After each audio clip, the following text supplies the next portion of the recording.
Hi everyone, thanks for joining us for another edition of the Careers and Employability Services in Conversation with series. I'm Naomi, a Careers and Employability Coordinator here at the University of Cumbria, and I'm joined today by Ben Walker. Ben is the founder and creative director of Firefly, a branding and digital design agency based in Edinburgh. Ben oversees all of Firefly's creative projects, working closely with the design team to ensure communications are delivered to a consistently high standard.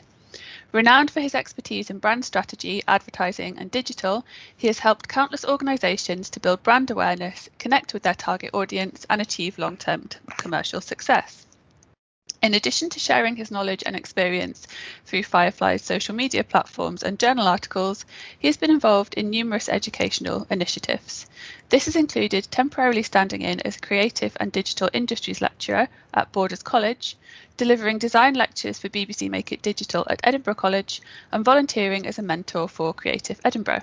Ben, thanks for joining us today. Hi. Very pleased to have you here. So, sounds like you've had a really interesting career building up your own digital design and branding agency. Did you always want to work in a creative job role?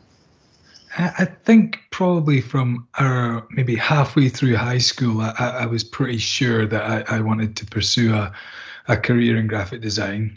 It's a subject matter that's always excited me, and it's something I'll always be passionate about. So probably around about that sort of time, I sort of made a choice that was the sort of path that I was keen to follow. Absolutely, yeah. So once you made that choice, how did you go about finding about the world of work and opportunities in design and branding? Well, it's something that branding, something that's I've been interested in since a very early age. I was always excited, particularly about logo design, and I used to draw logos in my sketch pads from maybe even sort of 6, 7, 8 years old. And design and branding is such a visible medium that you couldn't walk down the street without being engaged by brands, from transport advertising on a bus to the logo on a car bonnet to road signs. It's everywhere, and it's a constant source of inspiration for the work that we do. That's really interesting, thank you. So I mentioned before that you undertook the process of setting up your own business. Could you tell us a little bit more about how that came about, and perhaps why it was something that you wanted to do? Sure. So upon graduating from what was then Cumbria Institute of the Arts, I worked for about 7 years full time for a couple of well-established design agencies in Edinburgh. And then I spent 4 years freelancing at lots of different agencies. And that experience, gave me a good insight how different agencies operated, and sort of lay the foundations for setting up my own agency, Firefly, which launched in 2014.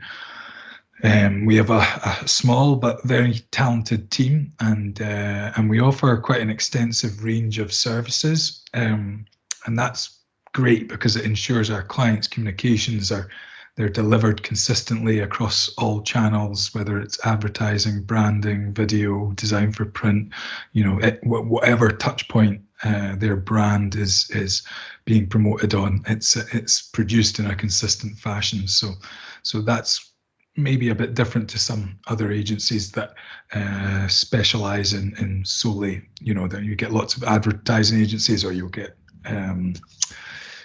a lot of digital agencies, but often they don't offer quite as broad a spectrum of services. We also thrive on working across a variety of sectors, which allows us to adapt to create for a whole load of different types of brands. So it's something different every day, and that's something I love, and something that I would always champion. Any young designer should try to diversify their opportunities to work in different sectors, and certainly building a portfolio as well. That would be a key consideration on that as well. If you were to build a portfolio that was full of food and drink brands, for example, work that you've done for food and drink brands, then you would kind of pigeonhole yourself into prospectively working only for food and drink agencies. You know, it would be more difficult for an agency that had a lot of corporate clients to sort of visualize how you could work for a bank, for example, if all your work is of a certain niche. So diversifying your portfolio would be something I would recommend. Sorry, that wasn't really part of the question, but I got off on one. No, I think that advice will be really useful to some of our students and upcoming graduates, and thinking about how they can show a range of diverse skills and build up that diverse portfolio. So no, that's really great. So then thinking about working for yourself and, running your own agency and that process of setting up your own business, are there any particular challenges or benefits that stand out to you, as being the founder and director of Firefly? Yeah, we're quite a small company, and so I think my biggest challenge is probably finding the time to do everything that I need to. My role, my job title is Creative Director, but I also handle new business inquiries, existing client liaison, estimating, invoicing, bookkeeping for the accounts, project management, recruitment, HR, and yeah, the list goes on. It's there's a lot to do. I think some larger agencies might have, a person in each of those roles, and yeah, so I kind of need to spin a few plates in that sense. But having said that, I do enjoy what I do, and I think if you can follow a career path that is something that you're going to enjoy, then it's going to be much more rewarding. Absolutely, yeah. I think that is always good advice, to try and find something that you're passionate about and that you enjoy. I definitely agree with that. So was there anything that you think was perhaps particularly useful or most useful to you when you were first kind of going about setting up your own business and moving from that kind of, I suppose, world of freelance into working for yourself? Was there anything that you found particularly useful that our graduates and our students could maybe take on board? Yeah, there's a lot of things, to be honest, but I mean, probably the connections I'd made throughout my career to that point. Yeah, I mean, starting a business is a huge learning curve, and yeah, it does have benefits, but yeah, there's a lot to learn, and having a wide network of people in the industry that I could call on for advice and support was really something that probably stands out, on everything from, speaking to other agency owners I had freelanced for on things like employment contracts or getting recommendations for an accounting software, to I sort of got to know a lot of freelance designers and developers, through the work that I'd done, so I could call on them when I had an overflow of work. Also, organizations like Business Gateway, and there's the Federation of Small Businesses. They were both really, really helpful, and I'd certainly recommend, anyone who's setting up their own business to look for any support like that, and any advice they can get from any organization like that is really useful. The Federation of Small Businesses actually has employment contracts, downloadable employment contracts that you can tailor yourself. Their membership, I think it varies in cost depending on the size of your business, but I would definitely recommend them. They can give legal advice, for HR and all sorts. So they're definitely been a really good resource. So yeah. Fantastic. So we'll include a couple of links to the Business Gateway and the Federation of Small Businesses alongside this podcast then, so that students and graduates can have a look at those. I think that would be really useful for them. So in terms of career highlights, could you perhaps walk us through a couple of those? I think probably some of the projects that I've worked on, they probably stand out, in my mind.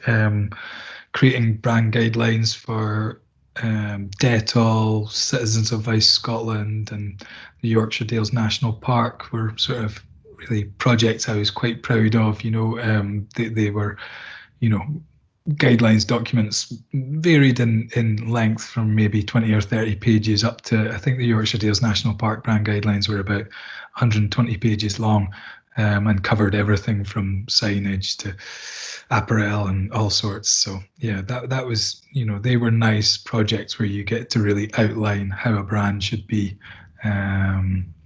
applied. But I've also worked on some really great household brands, like Highland Spring, Tennant's Lager, lots of whiskies, cheeses, lots of stuff that you would see in the shop that, it's quite nice to see the on-pack promotion that you've designed in the shop. Yeah. So, these sort of projects were all quite nice. And I think in general, just throughout my career, it's been such a wide range of client type, and I think developing the ability to be able to adapt to design for an eclectic range of brands, that's very satisfying. I'd feel very confident that I could design for, automotive or, financial or charity or what other, any sector really. And I think once you've designed for one sector, then you kind of get a good sort of understanding of the look and feel of what something should look like for that sector. So that's certainly, things that I think are stand out in my mind. And following on, I think always looking to learn from others. I think that would be a huge recommendation to any young designer. So I've always looked to learn from, more experienced creatives, and yeah, I wouldn't be where I am now if I hadn't, worked with so many fantastic people, because the design industry's definitely got a great creative people are good to work with. They're fun to work with, and collaborating with a team, it'll always help to improve a project, and getting different viewpoints and working through various iterations on any creative project will always elevate it, and it will result in a better outcome. Mm-hmm. Absolutely.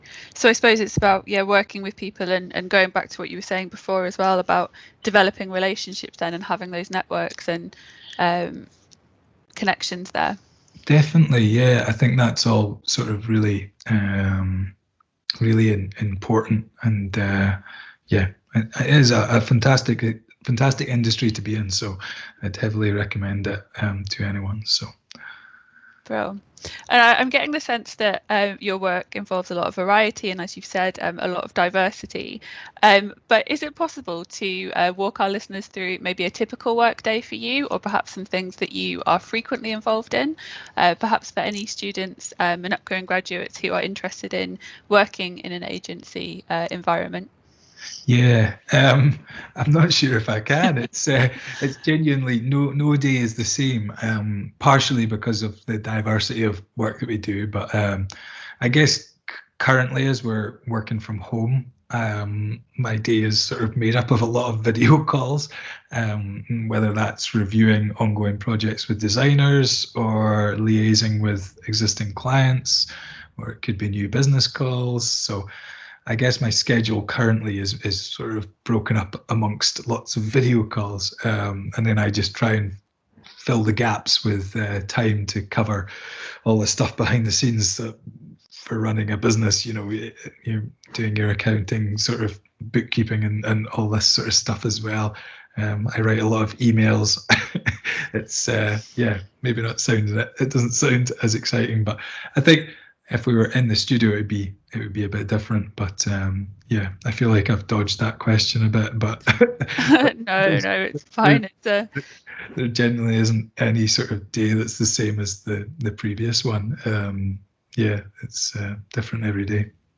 That's great to hear. I think people, who enjoy the variety and enjoy that kind of maybe faster paced and varied environment, will find that really useful. So thinking about perhaps students and upcoming graduates who are unsure about their career path, What kind of advice would you give to someone in that situation? I guess I would ask, if are they enjoying what they're doing? Because obviously, if you can enjoy what you do as a career path, then you're gonna have a better life. So I guess if anyone was hesitant, I would recommend, speaking to friends, family, your tutor, fellow students. It could just be a temporary loss of confidence, or whatever else is going on in your life that's, made you uncertain, whether it's the career path for you. But a loss of confidence is something that's probably quite common in creatives at times during their life and career. And I think talking things through with others, that generally helps. BT's strapline from the 90s, I think it's good to talk. And I think that's, still very relevant, and maybe even more so now during a pandemic. It's a lot of people probably feel quite isolated, and talking about things can be, extremely beneficial to people's mental health. So yeah, I think if anyone was uncertain, talk to someone. Yeah, definitely. I think that's really good advice. And so perhaps with upcoming art and design graduates who are looking to apply for creative jobs, is there anything that you would advise them to do or to perhaps think about, particularly, I suppose, given in the current situation where, as you said, we're all kind of working in a more online and I suppose less kind of connected way, physically at least anyway. Yeah. I mean, we're actually releasing a series of videos in the coming weeks for top tips for graduates seeking jobs in the design industry. And I think there's a couple I'd probably highlight. The first would be, I would heavily recommend that designers try to find at least one internship prior to or after graduating. Experience, it's a requirement on almost every job advert in this industry, and even for junior positions. So it's crazy, but even if it's unpaid, a short internship for a week or two is a great opportunity to learn from other creatives, and get an insight into the sort of day-to-day running of an agency. And you'll be able to include that on your CV as well, which can, show your initiative to seek out and do that internship. But it'll also help to differentiate you from other applicants who maybe haven't done an internship. So I think that's one of my first recommendations to any student. Try and get an internship. And the second thing I'd probably highlight is to tailor your job applications. So I receive applications almost daily from designers seeking jobs. And yeah, it's those who tailor their approach that probably grab my attention. I can spot a sort of blanket standard email, dear sir or madam, um, or to who it may concern. I think, if you're genuinely interested in working at a particular agency, you should sort of do your research and, you know, understand what sort of agency they are. You can make a quick phone call to the agency and find out who to address your application to. So it starts to be more personal. And then, research the agency a bit. And maybe mention something in your something unique to them in your application, even if it's as simple as saying how much you loved a project that they worked on, or you found a journal or blog article they'd written insightful. These sort of things where you talk about them and not just yourself. That sort of application would generally be well received.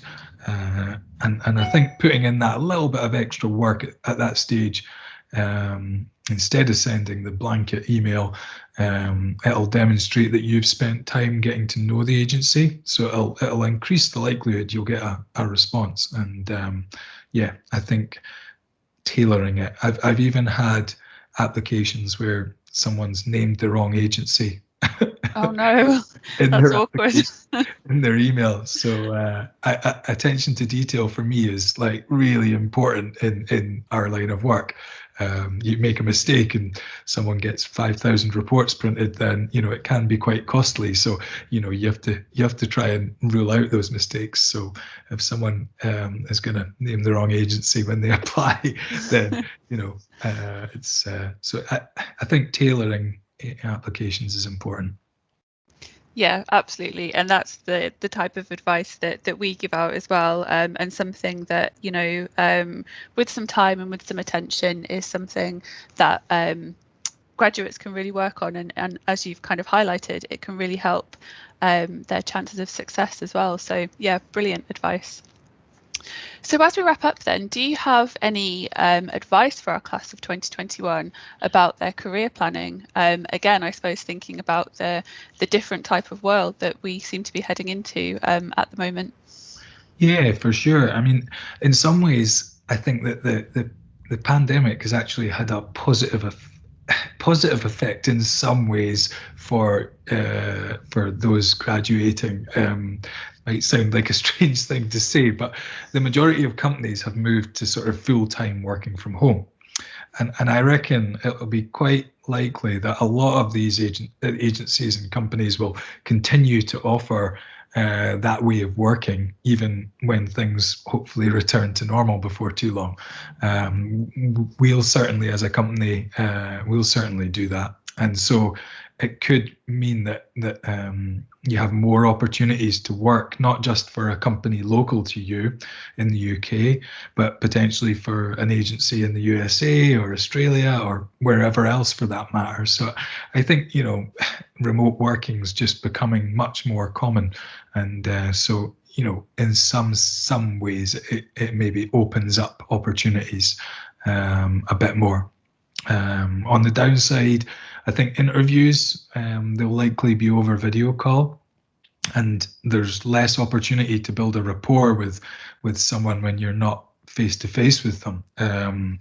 So to counter that, I'd maybe recommend prepping some questions for any interviews that you get. I mean, it might sound obvious, but getting some questions, however standard they are, in there, you could prospectively put across some of your personality, and try and make what can be quite a formal process a bit more personal, because people aren't hiring you just on your portfolio; they're hiring on who you are, and if you're personable, then you're probably more likely to succeed from those interviews. So, and probably just remember that an interview isn't just an opportunity for a prospective employer to grill you.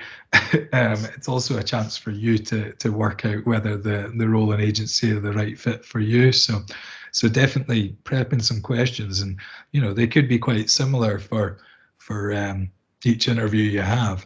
But yeah, maybe you could tailor them a little bit as well to that agency, just to try and again show that you're really keen and you've done your research and you understand the type of work that they do, and that would probably go down well.